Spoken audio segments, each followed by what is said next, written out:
proliferação de informação e de informação que não bate com as Escrituras e não bate com a verdade divina. E no meio desse cenário, Deus tem a sua igreja, aquela que Ele disse que as portas do inferno não prevaleceriam e não prevalecerão contra ela. Essa igreja que é inaugurada na época da graça, baixo ao sacrifício expiatório e propiciatório de Cristo, mediante a sua ressurreição, a sua ascensão e a sua promessa de glorificação do corpo, onde haverá um dia em que toda perversidade e toda depravação e toda a maldade presente no mundo e na igreja será expurgado de uma vez por todas, porque todos os que são dele serão alcançados pelo completar de uma graça que não só regenerou para a salvação, mas glorificou para a eternidade com ele. Essa é uma esperança gloriosa e é a esperança que Paulo alimenta o coração da igreja de Tessalônica lá no primeiro século. Vamos abrir no capítulo 1, vamos ler aqui o versículo 1 ao 4, eu peço a vocês que permaneçam com as suas Bíblias abertas durante toda a exposição, porque eu vou voltar a alguns versículos para a gente poder pensar um pouco sobre a igreja que o Senhor deseja. E quando eu falo a igreja que o Senhor deseja, eu penso o tipo de comunidade de fé que Ele espera de nós aqui no Recanto das Emas, na 104, daqui a alguns meses na 107.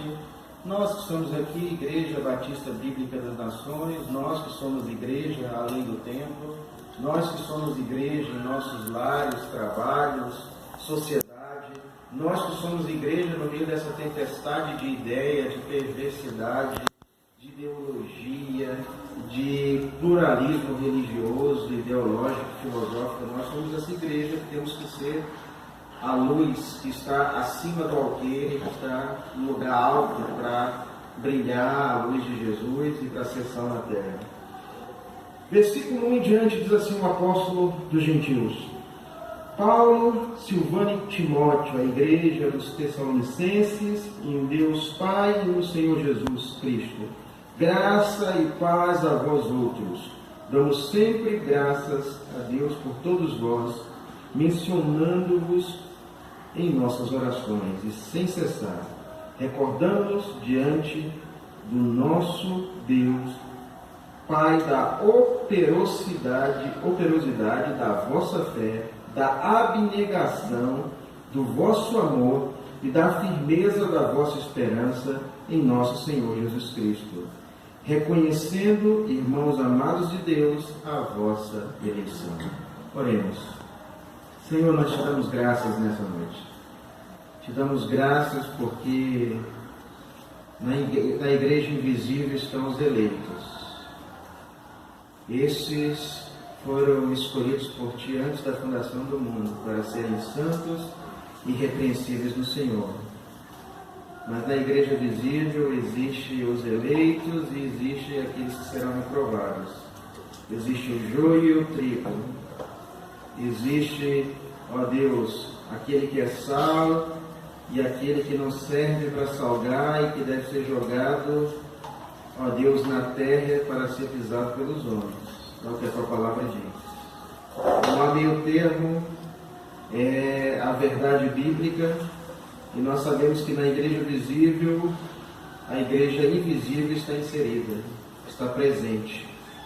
Os escolhidos, os eleitos, os chamados para serem a eclesia de Deus na terra, para serem a igreja de Deus no mundo, para serem a candeia de Deus que brilha, a luz de Jesus para o mundo, para ser o sal que tempera o mundo.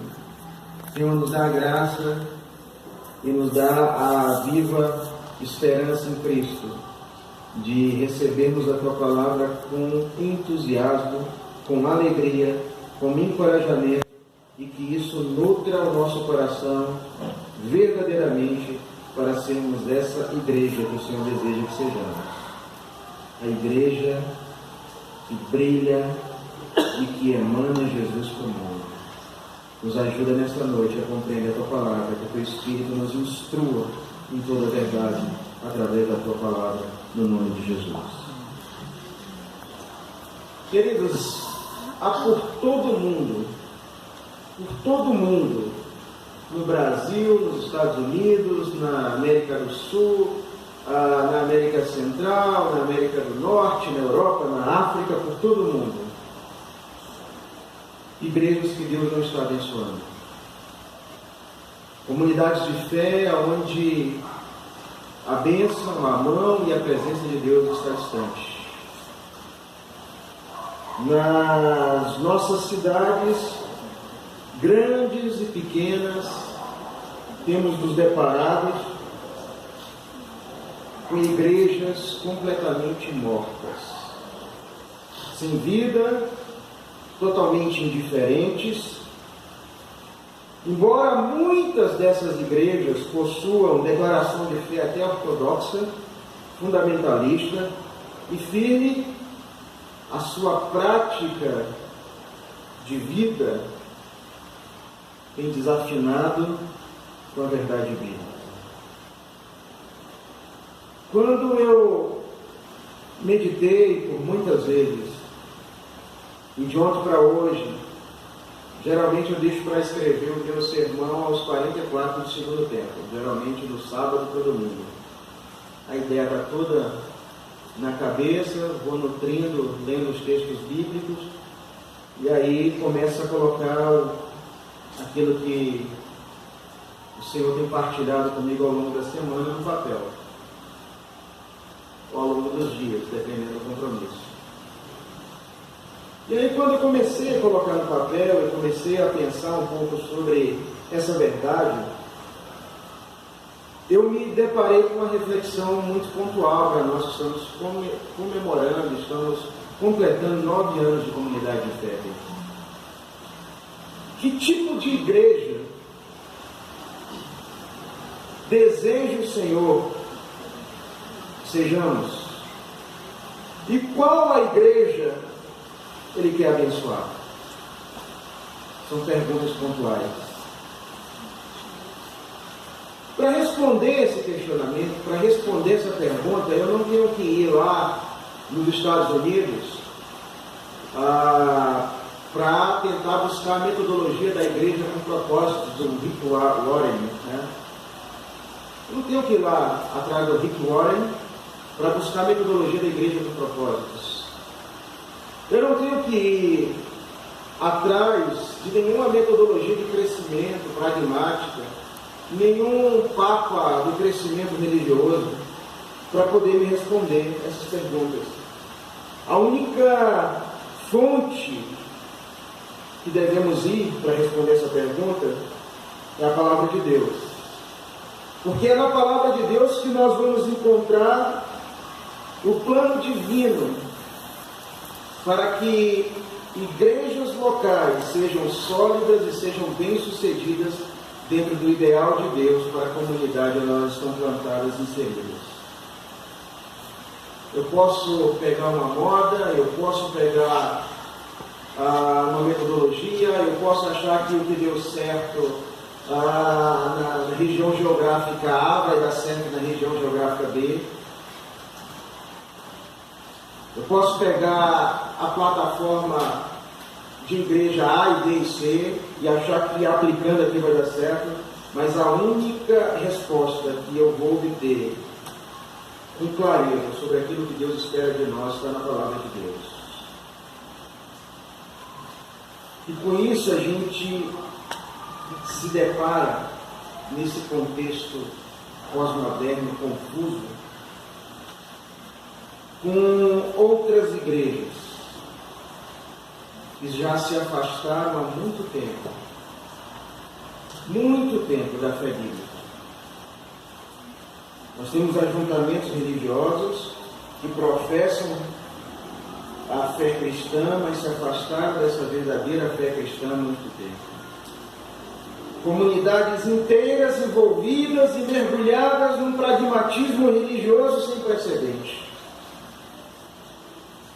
Igrejas com propósitos que não são o propósito do Senhor.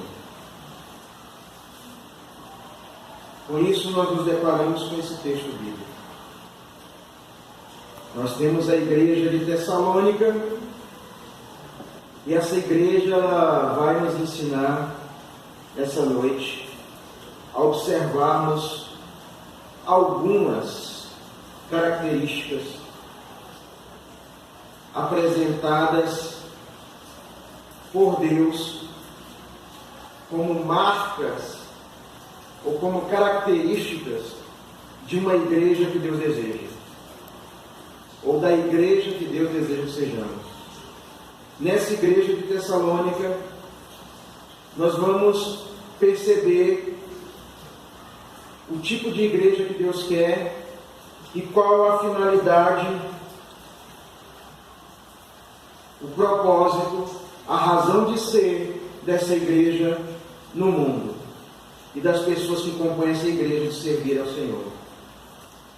Para a gente entender um pouco o pano de fundo, o background de Tessalônica aqui nesse momento, nós estamos no inverno de 50 a 51 depois de Cristo. Paulo está escrevendo essa carta, aproximadamente. Era o inverno, Paulo estava numa cidade grega, portuária, chamada Corinto. E aí a gente tem que lembrar um pouco daquilo que aconteceu no contexto disso aqui, para a gente entrar na narrativa de Paulo. Paulo, ele é perseguido, e o contexto cristão da época era de profunda perseguição. A igreja não estava recebendo perseguição política apenas, era perseguição religiosa, era perseguição aonde ser cristão naquele contexto significava pagar com a própria vida, era crucifixão, era o pior tipo de morte, era o pior tipo de punição. Então a gente está nesse contexto onde ser cristão era você externar um rótulo muito complicado. Então Paulo, ele foi perseguido em Filipos, ele partiu para Atenas, ele prega em Atenas, a mensagem não é bem recebida em Atenas. Paulo parte de Atenas, ele vai para Corinto, a perseguição está ferrenha, ele está fugindo de lugar em lugar e pregando o Evangelho. Estão atrás dele, estão atrás dos apóstolos. Nessa fuga de Paulo, nessa viagem de Paulo entre Filipos e Atenas, Paulo chega em Tessalônica. Tessalônica é a capital da Macedônia, da província da Macedônia, que é uma província do Império Romano na época. O Império Romano, para a gente entender um pouco a nível de comparação, é os Estados Unidos da América da época. O Império Romano domina o mundo e está espalhado por boa parte da Europa e da Ásia atual. Então o Império Romano domina o mundo através de uma política de expansão territorial, através de uma política de subjugar os povos, através da língua grega e da política romana. E da religião romana, que é o paganismo, que é todo o pano de fundo. Então havia imposição política, imposição linguística, imposição religiosa. O interessante é que a perseguição de Paulo, ou a perseguição que Paulo sofre, ela não parte necessariamente dos romanos apenas. A perseguição que a igreja está vivenciando, ela vem de judaizantes, de judeus que estão espalhados com as suas sinagogas por causa das diásporas em todo o Império Romano, e eles estão espalhados ali, fundando sinagogas e também espalhando a religião judaica veterotestamentária. Esses judeus que estão espalhados, eles começam a ouvir o discurso cristão, o discurso dos apóstolos, o crescimento do cristianismo, e eles começam também de maneira, com um conchavo político com o Império Romano, a atacar o cristianismo nascente ali, né, no nascedor do cristianismo. Paulo, ele foi um desses perseguidores antes da sua conversão. Desses judaizantes que trabalhavam junto com o Império Romano para perseguir a fé cristã. Então esse Paulo, que chega lá em Tessalônica, essa cidade que foi conhecida a rainha do Egeu, de frente por mar Egeu, que é a divisa da Ásia com a Itália. Era uma cidade cosmopolita, muita gente de várias partes do mundo. uma cidade sincrética religiosamente e também uma cidade portuária comercial. Gente do mundo vinha e passava por ali toda hora. Era uma cidade de comerciante. Eu fui pregar esse ano em Cidade Oeste, no Paraguai. E Cidade Oeste é uma cidade que dá para exemplificar modernamente o que era uma cidade como Tessalônica. Cidade Oeste no Paraguai, a gente cruza a fronteira do Brasil com o Paraguai, a tríplice fronteira, Brasil, Paraguai, Argentina. No lado Porto de Iguaçu, que é Argentina, do outro lado Cidade Oeste, que é Paraguai. Então fiquei uma semana no Paraguai pregando num evento que estava lá, e acontecendo, né, de missões, e você vê isso, chinês, muçulmano, 4 mesquitas muçulmanas, está cheia de árabes, paquistaneses, pessoas sírios, pessoas de toda parte do mundo. Uma cidade cosmopolita, religiões diversas, sincretismo de crenças, tudo espalhado em Cidade Oeste. Assim era Tessalônica. Paulo está em perseguição e ele chega à cidade de Corinto. Ele vive uma certa estabilidade na cidade de Corinto. E aí ele lembra da igreja que ele planta em Tessalônica e ele fica preocupado com o estado daquela igreja, ele fica preocupado com o estado daquela comunidade, ele fica preocupado com os irmãos que ficaram naquele contexto, e ele fala para o seu fiel ajudante, jovem pastor Timóteo: Timóteo, vá a Tessalônica e veja o estado dos irmãos. Paulo tinha preocupações pastorais com aquela igreja.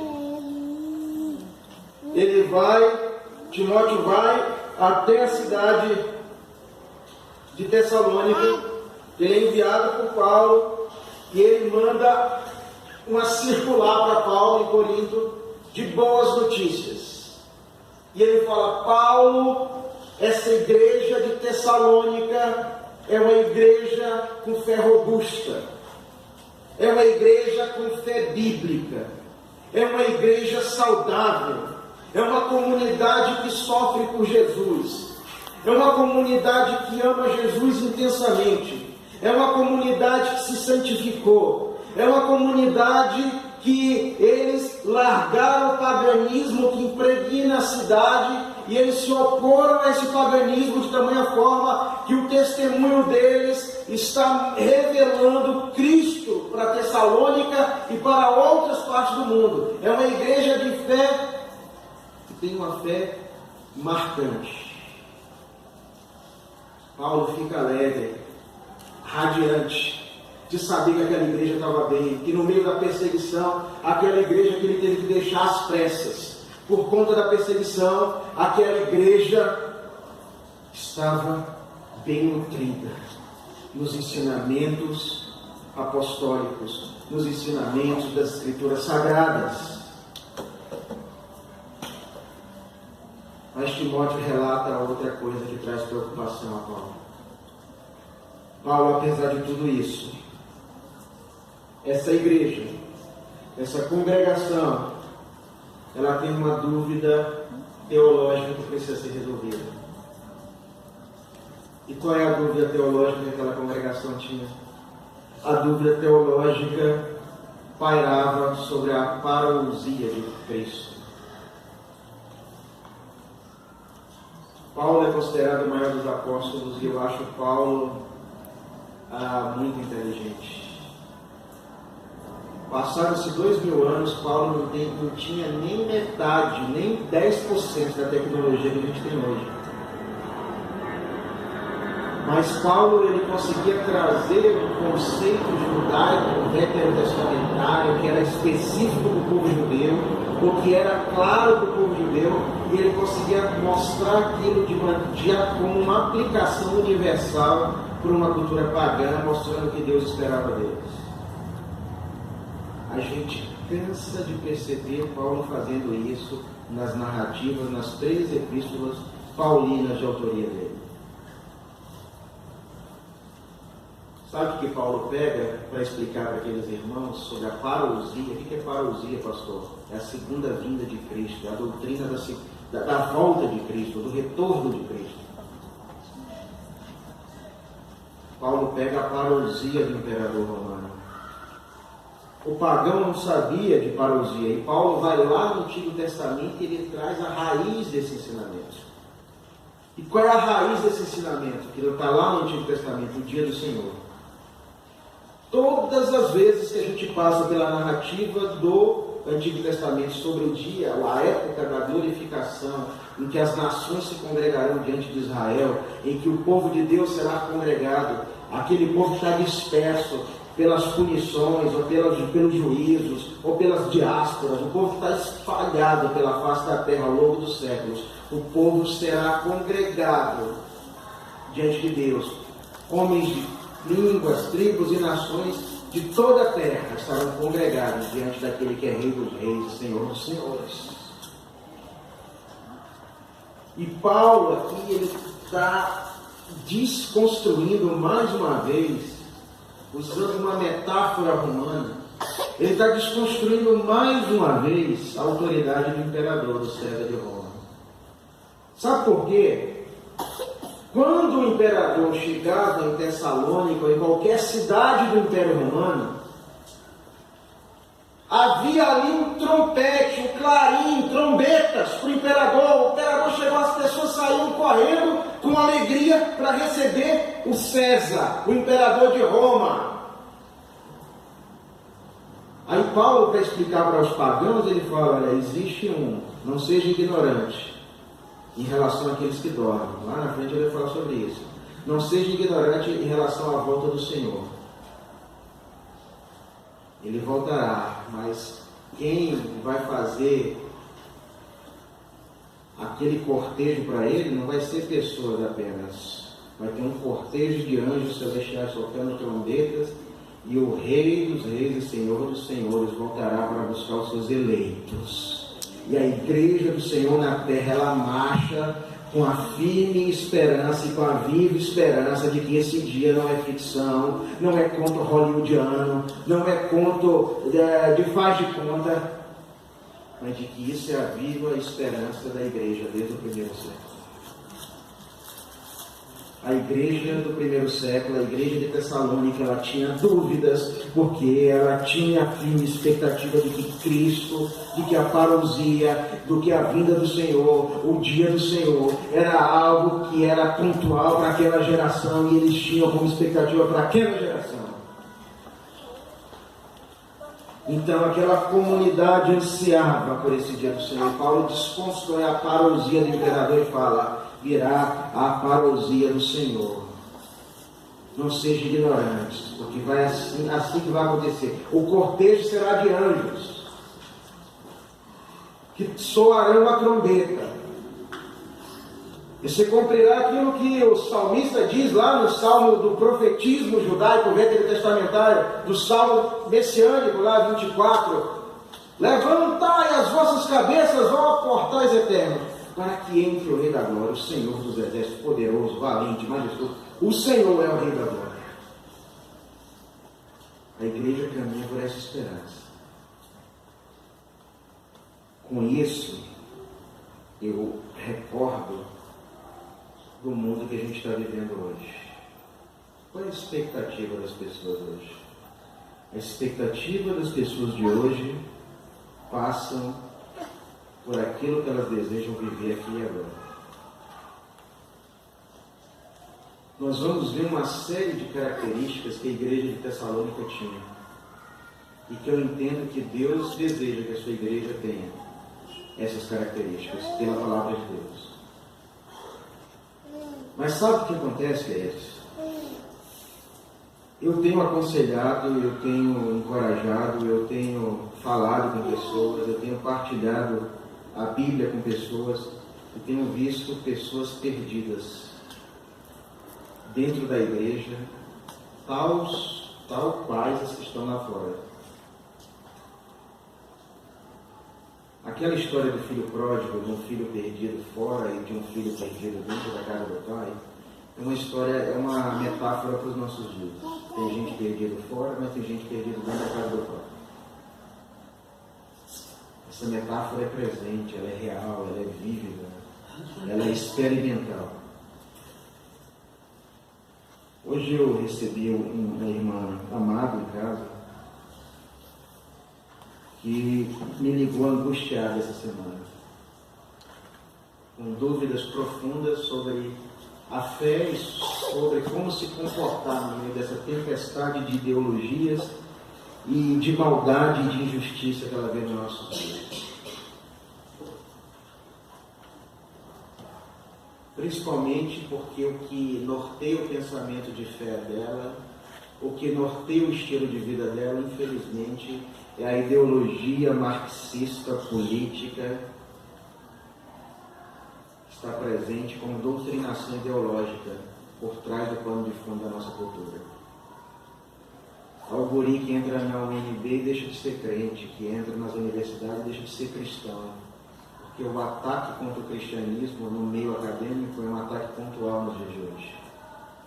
Então o cara não tem base de crença na igreja, porque as igrejas estão comprometidas na sua teologia, na sua forma de expressar Jesus e na sua forma de caminhar com Jesus. E aí a igreja se torna uma grande montanha-russa para as pessoas. Eu falava muito sobre isso com essa irmã. Qual é a razão de você estar aqui? Aqui no mundo, qual é a razão de estar aqui? O que Deus espera de você? O que Deus te chamou para ser e para viver? Vamos partir dessas três perguntas. Você está aqui para ter engajamento político partidário? Eu não sou nada contra quem queira ter engajamento político partidário. Eu falei para ela, quando você faz disso o seu ideal de vida e deixa a fé como algo subjetivo, você perdeu a resposta dessa primeira pergunta, qual a razão de estar aqui. O breve catecismo e a confissão de fé de Westminster, uma das confissões históricas da igreja, ela diz na sua primeira pergunta, a resposta da sua primeira pergunta, qual a razão de estarmos aqui como cristãos? Por que fomos criados? Nós fomos criados para vivermos para a glória de Deus. Como é que eu vou viver para a glória de Deus se eu estou militando por coisa terrena, temporária e passageira? Eu posso ter posicionamento político, eu posso acreditar em política, eu posso ter envolvimento político partidário, mas eu tenho que entender que essa é a minha causa da minha vida e a minha razão de eu estar aqui. Se a razão de eu estar aqui no mundo não for viver para Jesus e tentar influenciar em qualquer segmento social onde eu esteja inserido, e fazer com que essa luz brilhe debaixo, tirar essa luz debaixo da cama, debaixo do alqueire, botar ela lá no lugar alto, a minha cosmovisão de mundo vai ser baseada, e ela mesma assumiu para mim, meu irmão, eu estou então bebendo da fonte errada, né? Ainda bem que você acordou para isso agora. Eu estou bebendo de política, como é que eu vou pensar Cristo da maneira correta? Como é que minhas mentes, eu estou bebendo, eu estou lendo marxismo, comunismo, como é que eu vou pensar Jesus da maneira correta? Eu falei, quer um exemplo? O que norteia a tua fé aí? O que você acha do Frei Beto e do Leonardo Boff? Eu amo eles. Eu falei, isso é uma porcaria a teologia deles. A teologia deles comprometeu boa parte da teologia cristã, boa parte do que a igreja pensa. Tanto é que a própria igreja católica excomungou o Leonardo Boff. Porque nem a igreja católica digeriu os ensinamentos dele. Mas isso espalhou com o comunismo e com o socialismo da América Latina, nos tempos do Guevara, nos tempos do Fidel Castro, e tudo isso está presente no partidarismo político e ideológico, que é pano de fundo, tanto de direita como esquerda, porque não existe direita e esquerda, é uma moeda de dois lados. Mas eu falei para ela, sabe o que é pior? Os crentes se matar por isso e esquecer do seu propósito eterno. E qual é o meu propósito eterno? É viver para a glória de Deus. Por que a igreja de Tessalônica tinha fé com operosidade? Porque essa igreja, aqueles crentes entenderam que Jesus viria para ontem. E que eles tinham que viver a vida deles de maneira intensa, profunda, apaixonante e vibrante para a glória de Deus todos os dias e todos os minutos. E porque hoje a gente se pega preso a bens, a carreira, a profissões, a ideologias, a partido, a finanças. A família da minha esposa se matando por uma mixaria de dinheiro, de uma herança. E eu falei para minha esposa, olha, não entra nesse contexto. Se matando por uma porcaria de uma herança. Eu falei, minha filha, a gente está aqui, Deus cuidou da gente até hoje. Não entre. Se for para abrir mão, abra mão disso. Deixa eles se matarem para lá. Nós estamos aqui para ser diferentes. Não é 15 mil, 16 mil, 20 mil reais que vai me fazer mais feliz e que vai fazer com que eu cumpra o ideal da minha vida, a razão de estar aqui. Minha esposa escreveu até para uma irmã dela hoje, no WhatsApp, que mandou umas palavras lá ofensivas. Minha esposa respondeu: graças a Deus, o Senhor me deu um esposo que ama a Deus e que cuida de mim e das minhas filhas. Eu não preciso de dinheiro. Eu desejo paz e graça de Deus sobre a vida de vocês. Então é dolorido você ver as pessoas se matando por nada, brigando por nada, se ofendendo por nada, desejando o temporal mais do que o eterno, desejando o corruptível mais do que o incorruptível. Paulo, ele fica alegre, ele fica, empolgado com aquela comunidade, porque aquela comunidade tem características, irmãos, que nós devemos orar a Deus todos os dias para que essas características sejam presentes em nossas vidas como igreja. Lembro que eu estava nas montanhas do norte de Moçambique, numa conferência, e um pastor angolano chamado Abias, ele diz: a igreja que temos é a igreja que somos. Nunca esqueci disso. A igreja que temos é a igreja que somos. Se existe bagunça, se existe pragmatismo, se existe confusão religiosa, se existe gente perdida, se existe teologia ruim, se existe propósito de vida equivocado, é porque as pessoas estão construindo o fundamento que a irmã Vera falou, a pedra angular. Vou te explicar o que é pedra angular pela cultura, Vera. Vou tirar aqui agora toda a experiência do Wilson aqui. A pedra angular, a sua explicação está correta. Essa, para a gente aqui, seria essas colunas que sustentam os tijolos aqui, para eles não caírem.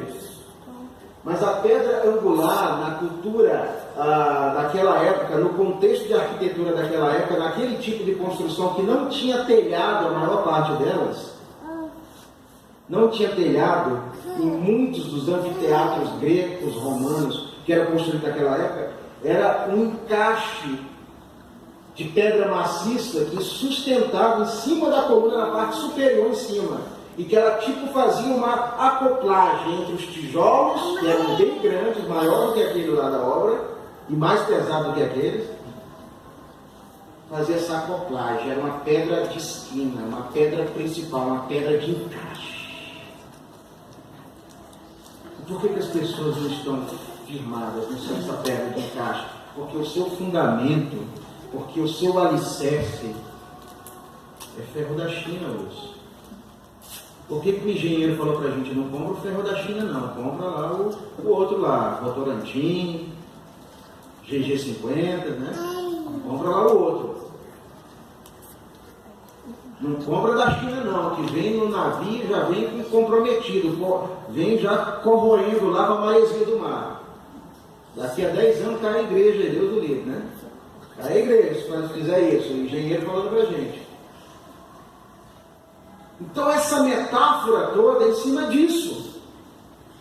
A igreja que temos é a igreja que somos. Então, que tipo de igreja somos? Somos a igreja que Deus deseja, ou somos esse emaranhado de coisa, de esquizofrenia, de confusão ideológica que a gente tem visto por aí? Nós precisamos ser a igreja que Deus deseja. Então vamos olhar com atenção para esse texto e vamos perceber nessa igreja de Tessalônica algumas características que ela tinha e que nós precisamos ter para sermos essa igreja que Deus deseja que sejamos. Em primeiro lugar, ela era uma igreja operante. Versículos 2 até o 4 diz assim: damos sempre graças a Deus por todos vós, mencionando-vos em nossas orações e sem cessar, recordando-nos diante do nosso Deus e Pai, da operosidade da vossa fé, da abnegação do vosso amor e da firmeza da vossa esperança em nosso Senhor Jesus, reconhecendo, irmãos amados de Deus, a vossa eleição. Encontramos aqui duas palavras gregas distintas que Paulo usa. A primeira é traduzida por operosidade. A segunda palavra grega é traduzida por abnegação. E o que significa operosidade nesse texto? Operosidade contém o pensamento de tarefa. A tarefa na qual alguém ou algo está empenhado. Então, a operosidade desses irmãos estava linkado à tarefa deles. E qual era a tarefa? Viver para a glória de Deus, viver em santidade, viver uma fé que emane a luz de Jesus para o mundo. Eles estavam comprometidos com essa operosidade, com essa tarefa de viver para a glória de Deus. A outra palavra grega que ele usa é abnegação. E a abnegação é uma palavra que se refere à fadiga e ao esgotamento que é produzida pelo cumprimento da tarefa. A operosidade fala do... A gente, na linguagem militar, o pastor Cleito que está aí, pode até me corrigir, mas fala muito sobre o destacamento de uma unidade operacional. Tem que ser operacional. Dentro de um procedimento militar padrão para fazer alguma coisa. Essa operosidade aqui são cristãos comprometidos, uma igreja comprometida para viver para a glória de Deus. E essa abnegação é a fadiga, é o esgotamento que é produzido pelo cumprimento dessa tarefa. Então, essa operosidade, nós podemos entender ela como produtividade. E a abnegação nós entendemos como renúncia, desprendimento, sacrifício, em benefício de outrem, é devotamento a Deus. Isso é muito profundo, irmãos. Porque aqueles irmãos, eles provavelmente tinham seus comércios naquela cidade portuária, alguns viviam da pesca, outros do comércio, outros possivelmente da agricultura. Mas aqueles irmãos, eles começaram a priorizar a Deus de uma forma tão impactante que isso impactou a sua forma de negociar, impactou a sua forma de se relacionar com as pessoas, impactou a sua forma de falar de Deus para as pessoas. E é isso que não acontece nos nossos dias, porque Deus e Jesus, viver para a glória de Deus, não é o objetivo e não é a prioridade da maior parte dos cristãos na face da terra. A gente vive em torno de um sucesso passageiro, temporal. A minha filha mais velha tem um desejo profundo de ir morar nos Estados Unidos agora. A gente tem visto isso para ela, de estudar, fazer a faculdade dela nos Estados Unidos. E eu tenho falado para ela, você tem que amar Deus sobre todas as coisas. O sucesso, o desejo de querer crescer, o desejo de querer ser bem sucedido, isso não é a razão de estar aqui. Nós temos procurado passar isso como princípio, passar isso como valores, tanto eu como a Maria. De viver uma vida de abnegação. Uma vida em que o outro, e viver em função do outro, e viver em função de Deus, em respeitar o outro, em amar o próximo, é um exercício. Hoje essa irmã amada me perguntava, nessa visita, Mas vem aí, me fale do divórcio. Quando é que o divórcio é permitido na Bíblia? Eu falei, na Bíblia o divórcio é sempre uma alternativa humana, nunca é uma alternativa divina, nunca é um mandamento divino. Ah, mas em caso de traição, a Bíblia não permite? Pega o texto lá que Jesus não está abrindo precedente nenhum para isso. O texto que Jesus está falando, o divórcio vos foi dado por Moisés por causa da dureza do vosso coração. Jesus está falando naquele texto de Marcos que o divórcio é um posicionamento cultural, porque no tempo, nos dias de Moisés, as pessoas divorciavam, a mulher, casei com a mulher, olhei, rapaz, não tinha percebido que essa mulher tem um olho mais baixo do que o outro. Divórcio, carta de divórcio. Divórcio era algo banal. Era algo tão banal que Jesus coloca o que? Isso é por causa da dureza do vosso coração. Vosso coração, volta lá em Jeremias. O coração do homem é desesperadamente corrupto. Paulo diz, não há quem busque a Deus, todos se extraviaram, não há um justo sequer, como diz a música da banda Glória, né, que o CD já está furando lá no meu carro. Não há um justo sequer, o Senhor está buscando, mas não tem. Não há quem entenda, não há quem busque. Como pode um morto caminhar em direção a Ti? Como pode um morto? Aquilo que o pastor pregou em Efésios. Estávamos mortos dos nossos pecados e delitos, e Ele nos deu vida em Cristo Jesus.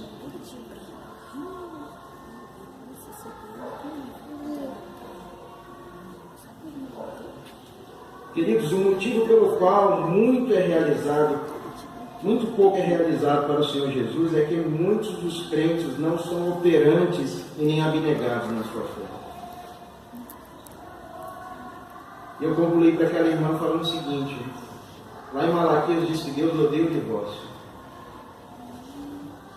Ela, mas é muito difícil. Eu falei, quem disse que é fácil? Mas o que é Bíblia?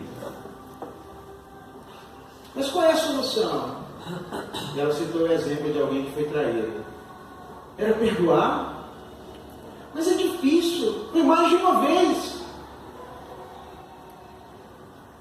Eu falei, bom, o mandamento, ele não diz pra gente se é difícil, ele só diz pra gente o que Deus espera de nós. Que é Bíblia. Mas é difícil, pastor. Eu falei, bom, perguntaram para Jesus se era 7 vezes. Ele falou 70 vezes 7, 490 num dia. Porque ele sabe que é difícil de alguém ofender alguém, né? E aí existe toda uma questão exegética por trás disso, que eu não vou entrar agora. É difícil alguém ofender alguém 490 vezes no dia, é impossível que isso aconteça. Até mesmo que com a primeira grosseria a pessoa já sai de perto, já fica longe ali por vários dias. O que Jesus estava falando é que o exercício do perdão é um mandamento. Que a opção de Deus sempre foi o perdão. Mas por conta da dureza do coração do homem entra o divórcio. Aí eu falei, quem divorcia tem que saber lidar com as consequências bíblicas do divórcio. E quais são as consequências? São inúmeras. Essa igreja de Tessalônica, ela tinha operosidade. E para ter operosidade, você tem que ter firmeza em Jesus. Existe um provérbio que o meu pastor Indal, lá de Moçambique, dizia, que é um provérbio do povo Indal. Se pegar um machado sem força, vai cair. Você não pode pegar uma ferramenta que Deus te deu sem a sua fé estar nutrida em Cristo. Você não pode se propor fazer algo para Deus se a sua vida não está nutrida com o Evangelho. Porque temos muitos fracos, doentes, pessoas que caem, que sucumbem, perdidos dentro da igreja evangélica. Porque essas pessoas não estão nutridas com o verdadeiro Evangelho. Elas estão nutridas por falácias, por tradição humana, por dogma, por ensinamento de homens, por doutrinas de demônios. Elas não estão nutridas pelo Evangelho. Nós precisamos de um coração abnegado. Nós precisamos de uma fé cheia de operosidade bíblica todo o tempo. Nós precisamos, irmãos, ser crentes que servem o Senhor com produtividade, se sacrificando no benefício de algo que é maior do que nós. Sabe por que a gente está ali voluntariado sempre com alguns irmãos naquela obra ou fazendo as coisas para Deus, podendo estar em outro lugar, podendo desejar um pouco mais de conforto pessoal, familiar? É porque a gente entende que isso é para a glória de Deus, não é porque a gente é bonzinho, não. Não é porque a gente é mais iluminado, não. É porque a gente entende que tudo que a gente faz no reino é para a glória dele. Não é porque a gente quer extorquir, viver em benefício próprio, não.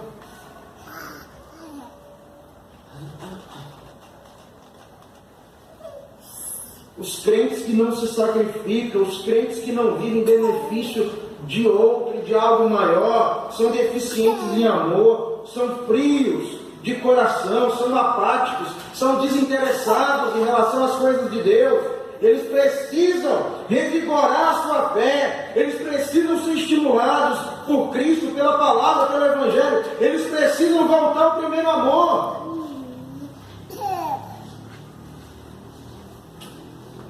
Segundo lugar, aquela igreja era receptiva à palavra de Deus e aos líderes de Deus, versículos 5 e 6, porque o nosso Evangelho não chegou até vós tão somente em palavra, mas sobretudo em poder, no Espírito Santo, em plena convicção, assim como sabeis ter sido o nosso procedimento entre vós por amor de vós. Com efeito, vos tornaste imitadores nossos e do Senhor, tendo recebido a palavra, posto que em meio de muita tribulação, com alegria do Espírito Santo. Observamos o contraste aqui de palavras. Nosso Evangelho não chegou. Vos tornastes imitadores nossos e do Senhor. Essas frases, elas indicam que aqueles crentes daquela igreja do primeiro século haviam recebido a mensagem do Evangelho que Paulo pregou para eles com o coração aberto, quando Paulo foi lá pela primeira vez. Nesse jogo de palavras, o apóstolo usa aqui as expressões tendo recebido a palavra. Isso denota que eles receberam, eles acolheram essa palavra de maneira com entusiasmo. Dá uma ideia no texto original de recepção calorosa, franca.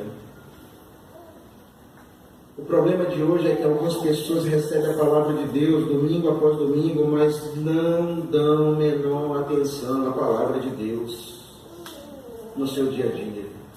Elas voltam para casa vazias, apáticas e rebeldes. Mas a Bíblia diz que não foi assim com os eleitos daquela igreja de Tessalônica. Uma das coisas que mais impressionaram o apóstolo Paulo foi a autenticidade da conversão dos crentes de Tessalônica. Foi o fato de eles se tornarem imitadores de Paulo e do Senhor Jesus. Isso quer dizer que eles procuravam viver como os apóstolos viviam, em completa renúncia, desprendimento e completa consagração a Deus. E isso nos traz uma pergunta séria para nós, pastores e obreiros, e para a igreja. Um questionamento para mim.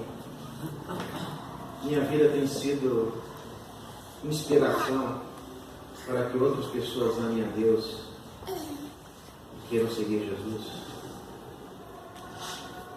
Paulo foi tamanha inspiração, e sem querer me comparar a Paulo, que era homem igual a mim, mas Paulo foi tamanha inspiração para aquela comunidade, em tão pouco tempo de convívio, que eles falaram: a gente tem que viver igual esse cara, e a gente tem que viver igual Jesus que ele anunciou para nós, o nosso Salvador. Eles eram receptivos à palavra. Os crentes tiveram um crescimento de fé. tão radical que isso impactou o contexto social deles. A terceira característica daquela igreja é que ela era paciente. Versículo 6. Com efeito, vos tornaste imitadores do Senhor, tendo recebido a palavra, posto que em meio de muita tribulação, com a alegria do Espírito Santo. Paulo, escrevendo aos Romanos, ele disse que só tem uma forma de vir paciência. Então, como é que a paciência vem? Vou fazer uma pergunta agora. Quem é que quer a paciência do Senhor na sua vida? Vou fazer uma perguntinha prática. Quem é que quer? Levanta a mão bem alto. Quem é que quer a paciência? Ninguém está levantando, né? Todo mundo ligado, né? A Vera quer. Oi, mamãe. A Vera quer, que é a única das moicanas.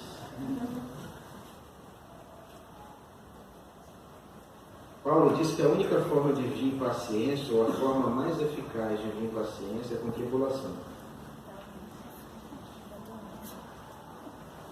Na verdade, a gente é ensinado a dizer que a gente tem que pedir graça de Deus, né? Graça para passar com perseverança e para que a paciência nos alcance de alguma forma. Mas aquela igreja era paciente de tal forma que, olha o que Paulo diz nesse versículo 6, que eles se tornaram imitadores de Paulo, do Senhor Jesus, e receberam a palavra em meio a muita tribulação, e era muita tribulação, era risco de morte, era perseguição, era matança, era jogar para os leões, era ser castigado, era ser, sabe, exposto a todo tipo de sofrimento. Mas sabe o que acontece com esses irmãos? Sabe o que acontece com esses irmãos? Esses irmãos,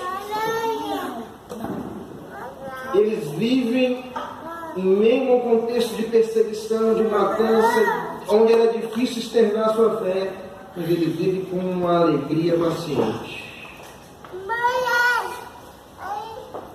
Essa alegria que Paulo fala, a alegria do Espírito Santo.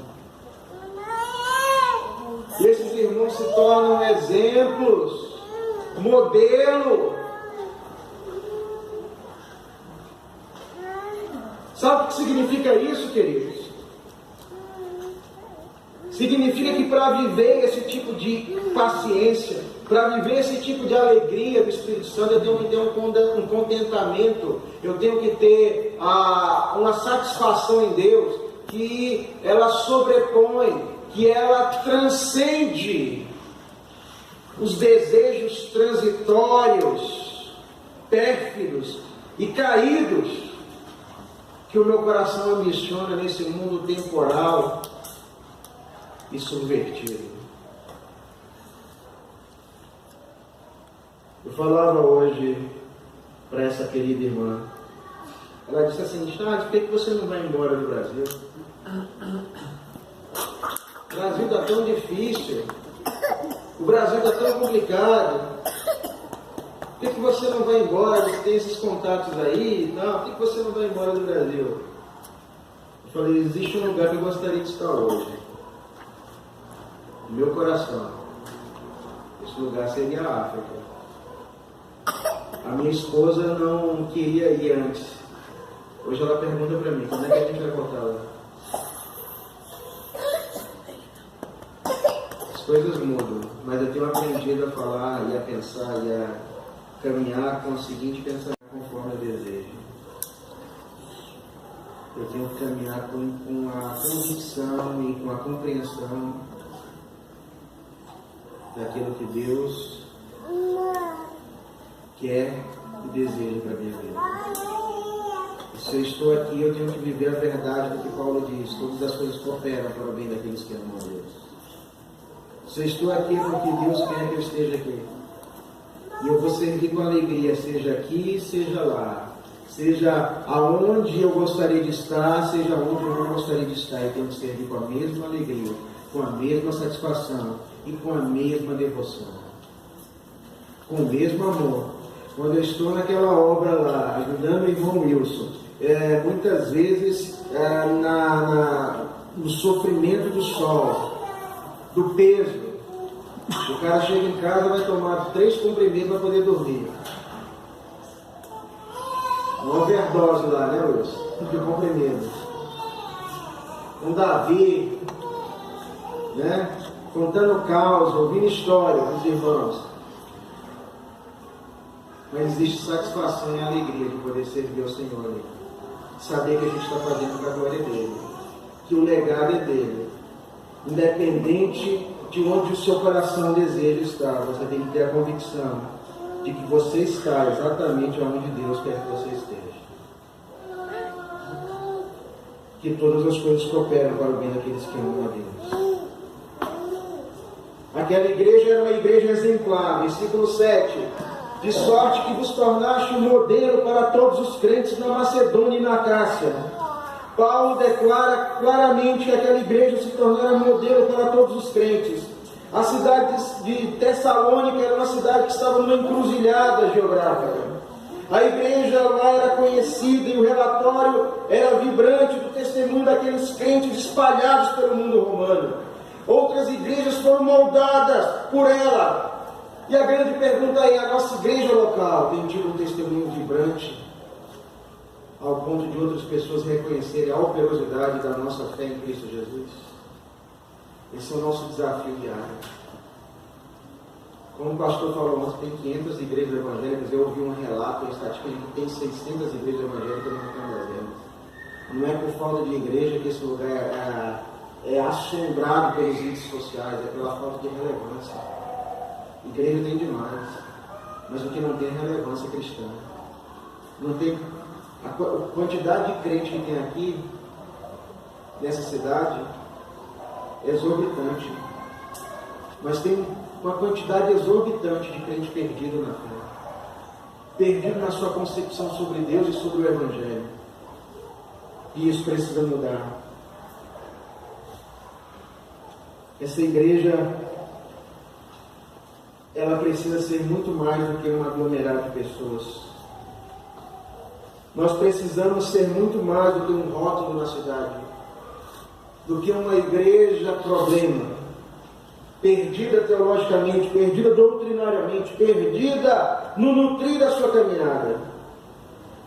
3 semanas atrás, o presidente do Zimbábue, Robert Mugabe, foi deposto do país. Zimbábue é um país lá na sudeste africano, na África Austral, faz fronteira com Moçambique, um país de fala inglesa, muito bonito por sinal. Eu estive há 6 horas, morava a 6 horas do Zimbábue, da fronteira. Desejei muito visitar a capital Harare. O Robert Mugabe era o ditador mais velho do mundo. Ele se dizia cristão. Ele tinha várias esposas. Ele era de uma igreja cristã chamada Zion, uma igreja misturada com ritos africanos e misturada com crença na poligamia, que o homem poderia ter várias esposas. É a universal africana, pior do que Eliot, pior do que Valdomiro e Companhia Limitada, em todos os seus excrementos teológicos que foram levantados. Tinha muita gente, mas não era saudável, não tinha fé bíblica. Aquela igreja também, no penúltimo lugar, era missionária. Versículo 8: porque de vós repercutiu a palavra do Senhor não só na Macedônia e na Acaia, mas também por toda parte se divulgou a vossa fé para com Deus, a tal ponto de não termos necessidade de acrescentar coisa alguma. Paulo é enfático. Ele disse: a palavra de Deus repercutiu de vós, não só na Macedônia, não só na província vizinha da Acaia, mas por toda a parte, em todo o império. A vossa fé repercutiu. A palavra repercutir no grego significa um toque agudo e sonoro de uma trombeta. Assim era o testemunho vivo daquela igreja. Não só na Acaia, que era a província vizinha. A igreja de Tessalônica, ela precisa ter a visão, ela tinha a visão dos perdidos, e a igreja do Recanto das Emas, a igreja bíblica das nações, ela não pode perder a visão e a vocação de proclamar o Evangelho para os perdidos. Eu falei para essa amada irmã hoje na nossa conversa. A razão de estar aqui passa pela razão do que Deus deseja que você faça. E você sabe o que Deus espera de você? É o que, pastor? Que em vez de você ficar brigando aí por partidarismo político e colocar isso como a causa da sua vida em ajuda aos pobres, Deus espera de vocês, Deus espera de mim, Deus espera de cada um de nós que a gente proclame o Evangelho para as pessoas que estão perdidas sem Deus. O ano está acabando. Na boa parte das igrejas vai ter aquele momento de hipocrisia na virada do ano. Quantas almas você poderia ter ganho para Jesus neste ano? Peça perdão agora e faça um compromisso com Deus para você ganhar várias almas no ano que vem. Quantos de nós já não ouvimos esse discurso hipócrita? A grande pergunta que eu faço, e o grande questionamento, e a grande reflexão faça: quantas pessoas Deus me deu a oportunidade de falar do amor dele e eu paralisei, congelei e não me movi em direção ao amor de Deus para poder reverberar o amor de Deus para aquelas pessoas?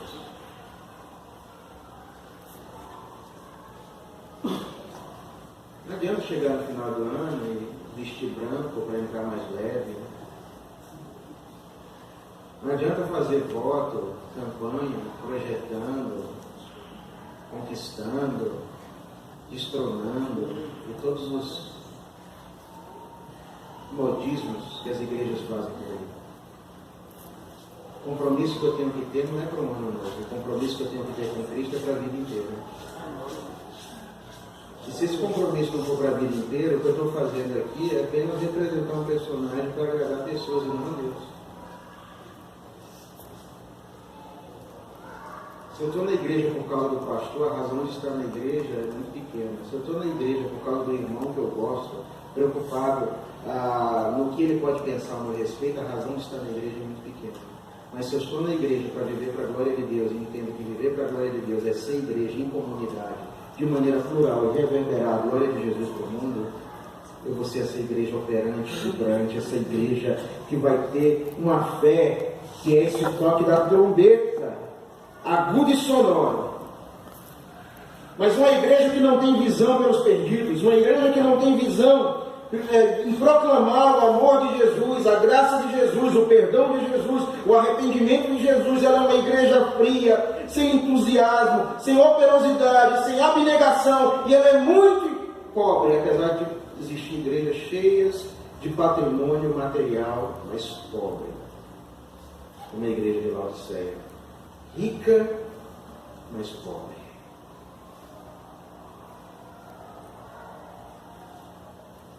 Que a chama missionária não esteja apenas no DNA de alguns membros dessa comunidade, mas que ela esteja aquecida, acalentada e aumentada no coração de todos os irmãos que estão aqui e que virão servir ao Senhor Deus.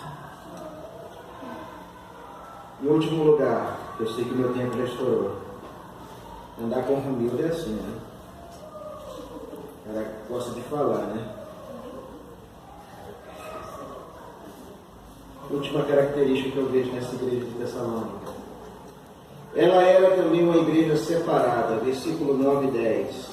Pois eles mesmos, no tocante a nós, proclamam que a repercussão teve o nosso ingresso no vosso meio, e como deixando os ídolos, vos convertestes a Deus para servirdes o Deus vivo e verdadeiro, e para aguardardes dos céus o seu Filho, a quem ele ressuscitou dentre os mortos, Jesus, que nos livra da ira vindoura.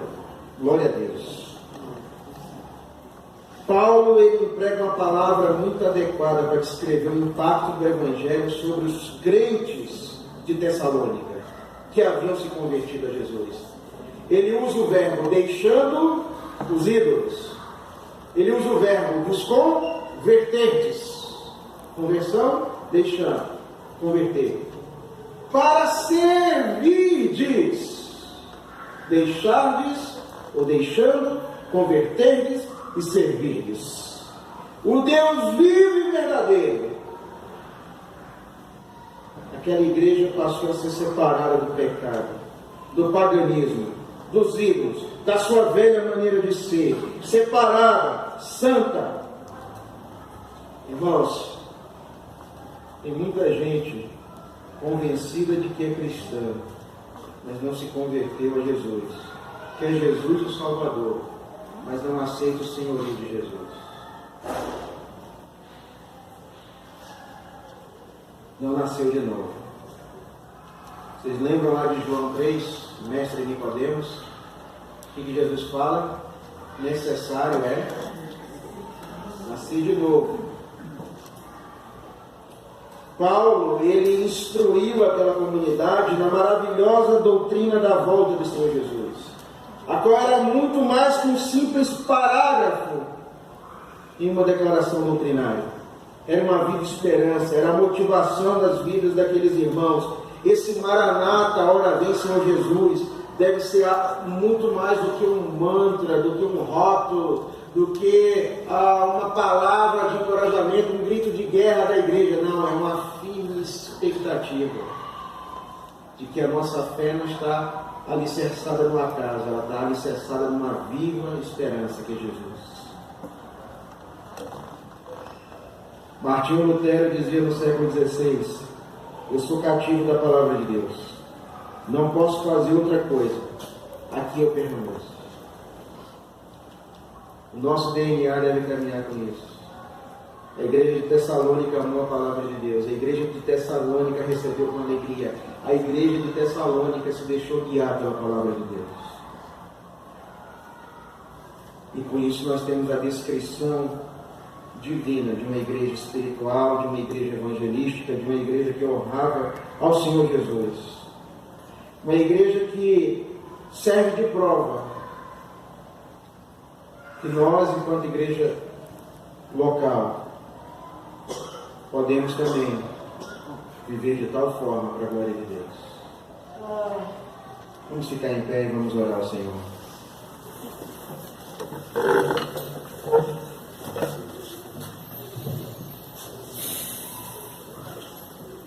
Senhor, nós te damos graças por Tua palavra. Tua palavra nos encoraja a sermos diferentes do que somos. Tua palavra nos encoraja a abandonarmos os nossos desejos para viver os Teus desejos, propósitos e desígnios para nós.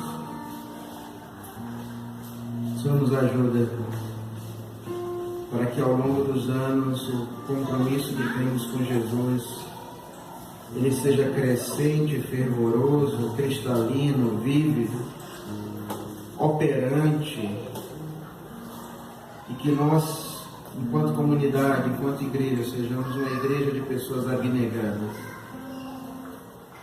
de pessoas que estejam dispostas a viver a fé cristã na íntegra, de maneira profunda, piedosa, santa.